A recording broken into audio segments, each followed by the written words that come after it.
Hi there, this is Jasmine Heckman, and I was asked to talk about a story of resilience that was familiar to me.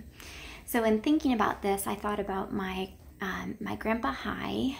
He was a Baptist minister, and he was extremely faithful. He was a very devout individual. He always was interested in helping others, and him and my grandmother both, they were extremely devout, and they really made a huge impact in the lives of their parishioners and anyone who really needed their assistance.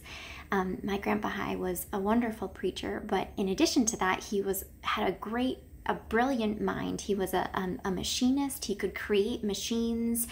He was really utilized in World War II for what he could do and what he could think up, and it's really unbelievable. It was amazing to hear his stories. He was extremely devout and always brought that into every conversation. We would visit them and we'd bring a cake or something just to have some fellowship time with them, and he was always just wonderful in joining us in prayer and being able to have our stories sort of relay back to biblical stories, and it was really wonderful to see that in action. Towards the end of his life, he suffered from a stroke, unfortunately.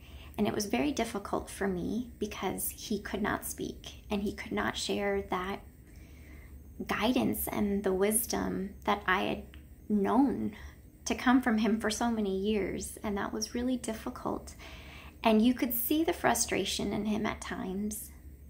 And you could hear it in his voice when he was thinking of a word, but he was saying another word. And that was so hard to see. And my grandmother helped him out tremendously during this time period. You could see some frustration, but at the end of the day, he would still have his Bible within reach, either on his knee or on his table next to him, and he would still go to a section to sort of be able to still convey the message. And I just thought that was a real act of resilience, that even though he couldn't be in front of a bunch of individuals anymore preaching God's good word, he still found a way without speaking to relay God's word. And I found that to be a really admirable situation for him, especially with what he had been through. And that